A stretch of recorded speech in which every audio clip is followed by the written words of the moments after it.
반갑습니다. 네, 안녕하세요. 오늘 여러분들 아주 젊으신 분들이 많이 오셨는데요. 근데 사실 날씨가 추워지고 이 가을 깊어지고 겨울 가고 이렇게 있는 봄도 마찬가지긴 하지만 나이가 드시면서 이게 건강에 걱정이 많으세요. 그럴 수밖에 없는 게 자꾸 아파지니까. 내가 조심을 해도 아파지는데 나이가 드신 분들이 가장 걱정하는 병이 어떤 게 있죠? 중풍. 예, 중풍이 있죠. 예, 중풍도 있고요. 요즘에는 또 하나 또 늘었죠. 왜? 알츠하이머병이라고 그래가지고. 근데 사실은 그게 치매예요. 치매인데요. 이것은 늘었는데 어쨌든 그래도 중풍이 가장 걱정되는 병이에요. 그건. 물론 치매도 많이 걱정을 하시는데 왜냐하면 중풍이 걸리면 멀쩡했던 분들이 정상적인 생활을 했던 분들이 갑자기 모든 것이 다 사라지는 거나 마찬가지로 누워서 지내야 되니까 누워서 지내지 않는다고 해도 일단 걸음새가 불편하시고 일단 팔다리가 움직이는 것이 모든 것이 힘들어지니까 큰 병이죠. 근데 중풍하면 딱 생각나는 게 뭐가 있죠? 중풍하면 딱 우리는 쓰러진다. 중풍하면 딱 쓰러진다는 거예요. 쓰러져가지고 또 하나 이 중풍의 본인이 기본적으로 갑자기 쓰러져서 말을 못하죠. 그 다음에 걷지를 못하시는 거죠. 걷지를 못하고 그 다음에 일단 또 하나는 이 팔다리가 한쪽으로 이 힘이 마비가 오는 거죠. 그러니까 일상생활을 거의 못하는 거예요. 너무 180도가 바뀌어버리는 거죠. 그런데 우리가 사람이 이렇게 쓰러지는 병이 중풍만 있느냐? 우리들은 생각에 중풍만 있다고 생각하잖아요. 우리가 누가 발 걸어서 넘어지는 거 외에는. 그런데 한의학에서 이런 병이 또 하나 있어요. 식골증이라는 병이 있어요. 이게 식골증이라는 병이 아마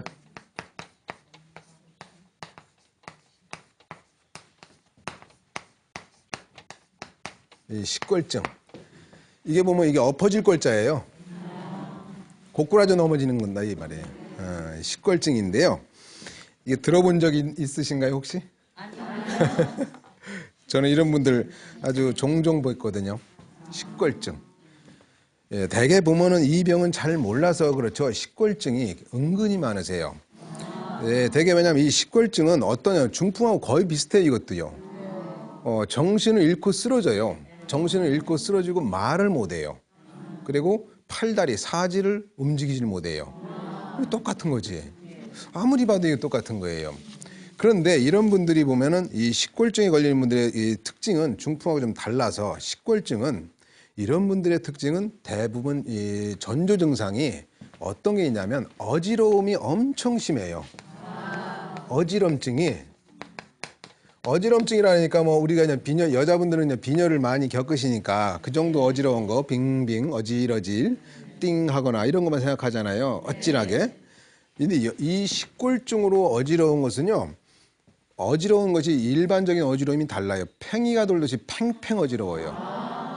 움직일 수가 없이 어지러워요. 그러니까 우리 생각에는 어지러워도 이렇게 자꾸 갈 수 있잖아. 이렇게 누가 붙잡아주면 부축해서 갈 수 있잖아. 안 돼요. 자기 스스로도 못 움직일 정도로 어지러워요. 네, 그러면서 아픈 거예요. 이러한 것들이 먼저 툭툭 와요. 근데 그런 것을 계속 무시하고 넘어가게 되면 쓰러지는 거죠. 그러면 이런 식골증이 오는 분들은 어떤 분들이 오느냐 이거지. 대개 정해져 있는데요.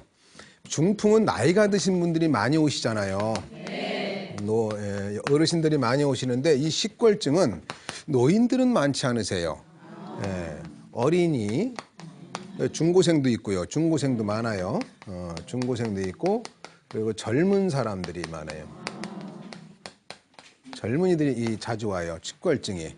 물론 노인분들한테도 오실 수 있는데 왜 이렇게 젊은 사람이나 어린 사람들이 많이 오냐면 식골증의 특징이 저기 먹을 식자가 써 있잖아요. 많이 먹어서 이것이 몸에 이상한 병이 생겨가지고 쓰러지는 거예요. 어지러워 쓰러진다고 돼 있어요. 동의보감에 뭐라고 나와 있냐면 평소에 음식을 많이 먹는 사람이 갑자기 어지러워서 쓰러지고 말을 하지 못하고 사지를 거동하지 못하는데 이것은 자세히 살펴야 한다. 자세히 살펴야 한다는 말이 무슨 말이냐면 제대로 이것을 정확하게 알지 않으면 중풍으로 인해서 그 사람을 망칠 수가 있다는 말이에요. 그래서 이 자세히 살펴야 된다 그랬어요. 그래서 이 병은 많이 먹은 뒤나 화를 많이 내고 나서 발생한다 이렇게 돼 있어요. 이게 너무 많이 먹는 거죠. 근데 많이 먹는 거는 요즘에 보면 뭐 웬만하면 다 많이 드세요. 많이 드시는데 그 주로 보면 어떤 분들이 조심해야 되냐면요. 저녁에 과식하는 분들 많죠. 근데 사실 저녁에 입맛이 제일 또 좋아요. 저녁에 또 하루를 일을 하고 먹으니까 저녁 과식을 하는데 문제는 뭐냐면 그대로 눕는다는 거죠. 그죠? 예. 바깥 분들 들어오셔서 식사하시고 있을 일도 안 하고 그냥 자잖아요. 근데 옛날에는 먹고선 금방 눕거나 이런 사람들은 뭐가 된다 그랬어요? 소된다고 그랬잖아요. 옛날에는 소가 엄청 고생을 많이 했기 때문에 소라고 얘기했는데 이분들은 식골증에 걸릴 수가 있단 말이에요. 그리고 또 하나는 편식하는 사람들이에요. 편식을 하는데 이것도 과식으로 편식을 해요. 편식을 하는데 뭐 조금 뭐 양이 적게 과식하는 게 아니고요. 엄청 많이 먹으면서 편식을 하는 거예요. 예를 들어 주로 이제 어떤 경우냐 이런 경우는 육고기에 많아요. 육고기를 편식을 하면서 과식하는 경우가 있어요. 이런 사람들이 잘 걸려요. 그러니까 이런 사람들 요거를 조심하면 식골증이라는 병은 오지 않아요. 근데 이분들을 한번 걸리게 되면은요, 이 식골증에서 벗어나기 위해서는 최소 제가 보았을 때는 최소 3년이 걸려요. 3년이 걸려요. 언제든지 다시 와요. 그래서 이것을 본인이 생활 습관을 바꾸지 않으면 이 병은 반드시 오게 돼 있어요. 제가 그런 제 주위에 가까운 친구도 봤고 또 이게 오늘 오신 분들 중에서도 여럿을 봤기 때문에 그래요.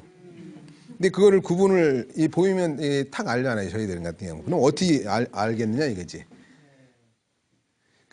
저한테 오시는 환자분 중에서 이분이 머리가 어지럽고 아픈 지가 한 6개월 되신 분이에요. 50대 중반 부인이신데 이분이 생김새가 퉁퉁하게 아주 볼살도 넉넉하게 좋으시고 입이 아주 이쁘게 아주 두툼하게 잘생기신 분이에요.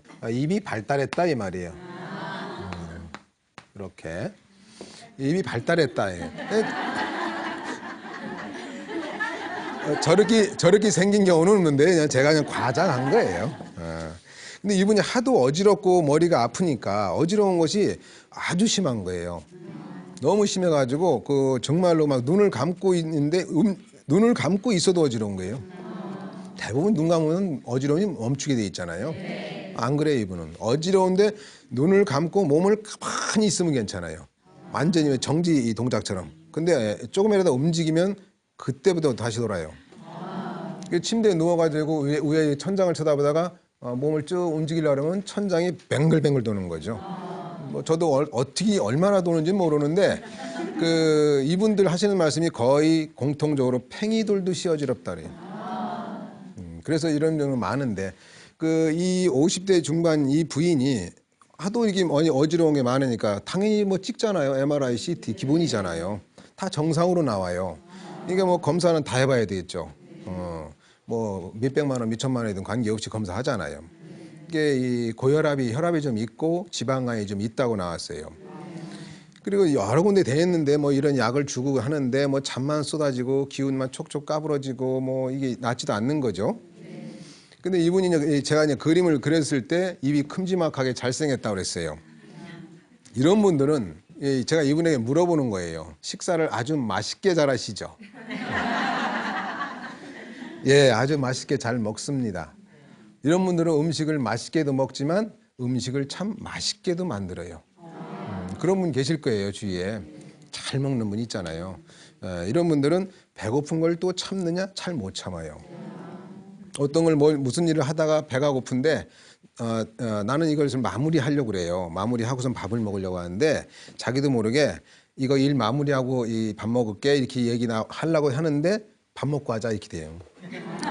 말은 그렇게 나올 정도로 저절로 가요. 그렇게. 이게 배고픈 걸 잘 참기가 힘들고요. 이런 분들은 그 음식 욕심이 많으세요. 음식 욕심이 많아서 음식 남기는 꼴을 못 봐요. 음식 남기는 걸 아주 싫어해요. 네, 이런 분들은 또 하나는 건강적으로 봤을 때는 잘 먹기 때문에 소화도 엄청 좋아요. 그렇기 때문에 이분들은 잘 먹어요. 잘 먹으니까 건강이 엄청 또 좋아요. 아프질 않아요, 별로. 근데 아프지 않으니까 아픈 사람들 속을 잘 몰라요. 그런 사람 있잖아요. 왜 아프냐? 잘 먹고 잘 자고 잘 싸면 되지. 네가 편하니까 아픈 거지 이렇게 해요. 근데 이런 분들 병이 한번 오면 크게 와요. 가볍게 안 와요. 중풍이라든가 뭐 이런 식골증이라든가 아니면 간의 큰 병 쪽으로 와요. 근데 체질적으로는 왜 이런 분들이 이 뼈가 굵으시고 이 입이 발달하고 살찜이 있는 분들은 우위장과 대장이 발달한 분이에요. 우위와 대장이 발달했는데요. 이러다 보면 잘 먹는 거죠, 뭐. 잘 먹는 거예요. 그래서 이런 분들이 다 좋은데 너무 지나치게 과식을 하니까 문제예요. 그러니까 이 아주머님 같은 경우도 체질적으로 잘 드세요. 본인이 뭐 일도 열심히 잘 하시지만 참 과식을 또 자기는 뭐 당연하게 여기는 거예요. 그러니까 많이 먹는다는 생각도 없어요. 그래서 이런 분들한테는 많이 드시죠 그래도 아니요, 전 조금 먹는데. 근데 옆에서 볼 때는 많이 먹거든요. 자기는 모르는 거예요. 당연한 거니까. 근데 이런 분들 저희들은 양명 체질이라고 그래요. 이 양명 체질들은 참 좋은 점이 많고요. 이분들은 양명형이라고 그러는데 저렇게 양명형 체질인데요. 이분 체질들의 특성은 성실해요. 성실해서 어떤 일을 한번 시작하면 끝까지 해요. 주위에 그런 분 반드시 계세요. 어떤 일을 한번 시작하면 끝까지 가는 사람이 있어요. 그리고 의리가 있어가지고 한번 맺은 인연은 바꾸지 않아요. 평생 가요. 그리고 엄청 신중합니다. 어떤 일을 하거나 뭐 어떤 사업을 하거나 뭐 이사를 가거나 할 때 어떤 일을 할 때 아주 신중해요. 얼마나 신중한지 의심이 좀 많을 수가 있어요. 정말로 신중해가지고 이런 분들은 어디 여행을 가시면 절대로 이분은 처음에 사기로 했던 물건 아니고는 안 사요. 그런 분 계시죠? 네, 반드시 그래요. 그리고 너무 신중하다 보니까 정말로 돌다리를 두들길 정도로 신중하세요. 좀 과장해서 얘기하면 불국사 석굴암에 가셔갖고 이거 돌 맞아? 하면서 이 두들기고 어쨌든 이렇게 식골증에 걸린 분들은 과식을 하시는데 저녁에 과식을 많이 하시고 그다음에 음식을 그러니까 이분들이 정말 힘들어요. 음식 조절하시기가. 또 하나는 편식을 하는 경우. 아까 말씀드린 동의보감에 나온 대로 음식을 과하게 먹은 사람들이 그것이 습관화된 것이 몸에 있다가 그런 것들이 위장과 대장, 소장에 나쁜 저희들은 적체라고 그러는데 적괴라고 그러는데 막힌 뭉친 기운이에요. 음식의 그 안 좋은 기운들이. 예를 들어서 우리가 저녁에 과식을 했다. 저녁에 과식을 했으면 이 우위장과 장부들이 쉬어야 되는 시간이잖아요. 저녁엔 장부가 쉬면서 그동안 하루 동안 쓰면서 피가 탁해지고 내 몸에 내 진액이라든가 호르몬이라든가 다른 것들이 탁해진 것들을 맑혀주는 거예요. 노폐물은 배설해주고 독소들은 정화시켜주고 이럴 시간에 밥을 많이 음식을 집어넣었단 말이에요. 그럼 우리가 음식을 소화시킨다는 것이 우리 생각에 당연스럽게 생각하는데 엄청 많은 에너지가 필요해요. 엄청나게 많은 효수도 필요하고요. 그러니까 기운이 없는 사람들은 밥을 먹고 나면 졸리잖아요.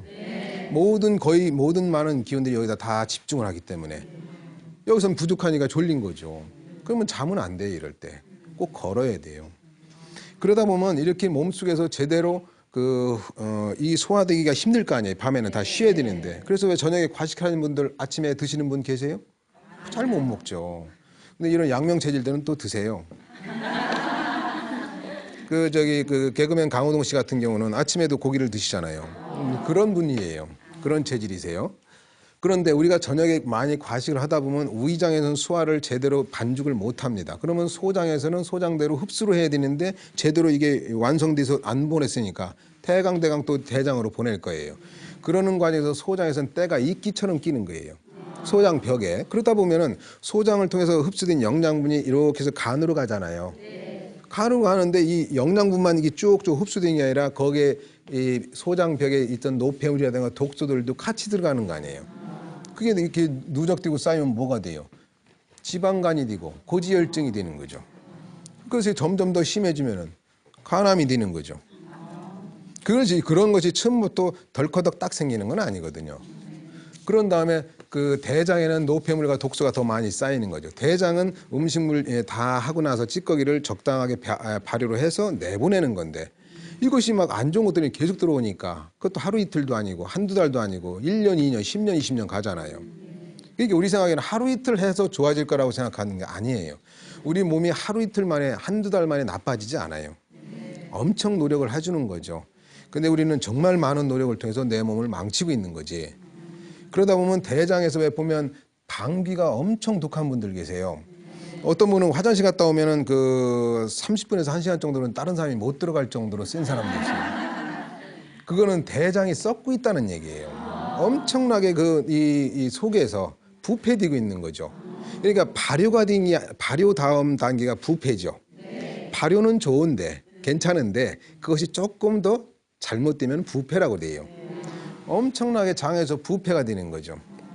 그러니까 우리나라 사람들이 지금 저녁에 과식을 많이 하죠. 그 다음에 찬 거 많이 드시죠. 냉장고에서 금방 얼음물 같은 거 보면 거의 요즘 생활화돼 있어요.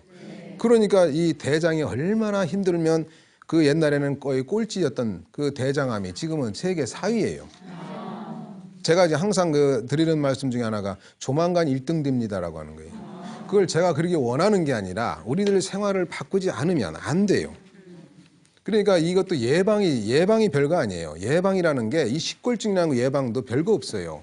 저녁에 과식하지 말고, 그리고 또 하나는 어떤 음식을 너무 지나치게 편식하지 말 것. 이 부인도 그렇게 해서 약을 드리고 침을 놔주렸는데 더 제가 또 생활상에서도 반드시 그 얘기를 해드렸어요. 근데 이분이 얼마나 이 병이 깊었는지 거의 4개월 만에 다 치료가 됐어요. 그게 아주 고생스러운 병이에요. 벗어나기가 힘들어요. 내 몸에 완전히 젖어들은 그런 습관이 내 병을 만들면 그것은 오래 가요. 그 중풍도 그렇고 또 식골증 이 병도 마찬가지니까 그렇게 주의하시면 되는데, 그러면 이런 병들을 제가 이게 치료해 본 바로는 많이 알아야 되는데 모르더라고요. 이것을 엉뚱하게 어지럼증이다, 뭐 이석증이다, 뭐 자꾸 이런 병명만 붙이려고 그래요. 병명만 붙이니까 좋은 점도 있는데 안 좋은 점이 너무 거기에 딱 이 병 이름만 붙이려고만 한다는 거지. 그러다 보니까 이분들은 정말 고생만 하시는 거예요. 그러니까 이제 어떻게 이제 인연이 돼서 저를 만나시다 보니까 저는 또 이렇게 이제 형상의학적으로 체질을 아니까 이분의 제 생활 습관을 여쭤보니까 당연히 식사도 많이 하시고 맥도 그렇게 또 저희들은 맥에서 보면 이제 좌우를 구분하니까 맥에서도 오른쪽 맥이 안 좋으니까 당연히 이거 식골증이다. 그래서 생활의 주의점을 말씀을 드리면 이분이 그걸 많이 힘들어하세요. 그걸 많이 힘들어하셨어요. 본인이 알면서도 힘들어하셨어요. 중간중간에 이게 자꾸 이 의지가 꺾이는 거예요. 그게 쉽지가 않거든요. 근데 많이 먹지 않는 분들은 뭐 별것도 아닌데 왜 그러지? 이렇게 하는데 안 그래요. 요런 거죠. 중풍이라든가 식골증이라 이런 병들 있잖아요. 이런 것들을 예방하는 데 있어서 여러분들이 적으시면 좋습니다. 메모지가 없으시면은 머릿속이나 가슴속으로 적으시면 됩니다. 첫째가 하루 3끼 식사를 일정하게 드세요. 아주 간단하죠, 이거. 3끼 식사 일정한 시간대, 그죠? 일정하게. 두 번째는 뭐겠어요? 그렇죠. 저녁 과식은 하지 말고, 만에 하나 저녁 과식을 했을 때는 꼭 식사 후 즉시, 식사 즉시라고 제가 쓸게요. 걷는다. 식사하고 저녁 걸어본 적 있으시죠? 네. 그런 현상이 나와야 된다 이겁니다. 네. 이 트림이 끄끄 나오고 방귀가 나와야 됩니다. 네. 그 다음에 냉장고에 물, 과일, 음료수 넣어놓지 마세요. 응? 넣어놓지 마세요. 우리 식구가 몇 명이고 과일은 어느 정도만 하루 이틀 먹는 거 다 알잖아요. 거기에 맞춰서 사다 놓으면 되는 거죠. 네 번째, 식사 후에는 20분 정도, 20분에서 30분이에요. 그래 이 동네 한 바퀴 두 바퀴 정도 돌면 이 시간 돼요. 걷는다. 별로 없죠, 내용. 네, 별로가 없죠. 여기서 제가 뭐 어떤 뭐 요즘에 거의 그 우리나라 국민들이 되게 어떤 그 영양제라든가 어떤 뭐가 좋다, 어떤 건강기능 식품이 좋다 그러면 거의 법적으로 이게 제약이 딱 정해져 있는지 몰라도 무조건 다 먹죠. 이게 참 문제예요. 근데 요 지금 말씀드린 이 내용은 제가 항상 그 농담식으로 말씀을 드리는데 초등학교 3학년만 맞추면 다 아는 내용이에요. 대학교 나와가지고 박사증이 필요 없어요, 이 내용은요. 그리고 이 내용은 지금 따로 돈이 드는 방법이 아니죠. 어떤 뭐 제가 저를 홍삼을 드세요, 뭘 드세요, 뭘 이런 거 필요 없잖아요. 그거 아니잖아요. 이걸 그대로 지키시는 생활을 가족들이 함께 하시면 진짜로 한번 해보시면요. 제가 농담으로도 들으시는 분이 많으신데 이거를 1년만 하시면요. 애들 있죠. 어린애들 감기 안 걸려요. 감기 안 걸려요. 걸려도 가볍게 넘어갑니다. 연세 드신 분들 힘들다고 해서 여러 가지 있지만 그것도 많이 좋아지세요. 그래서 제가 오는 환자분들한테 이거 그대로 지키시면요. 저희들 굶어 죽습니다. 그래요. 진짜예요. 그러니까 결국은 우리 일반 국민들이 자기 생활 관리를 잘못해서 그리고 그냥 자기 몸 건강을 근본을 망치는 생활 습관을 고치지 않고 단지 몇 가지 약으로 고치려고 하는 거예요. 그런 습관 때문에 자기 몸은 몸대로 나빠지고 돈은 돈대로 없어지고 그러면서 저희들 같은 사람한테 돈을 갖다 주는 겁니다. 그래서 저는 이걸 고맙다고 해야 될지 계속 사세요라고 해야 될지 이게 참 고민.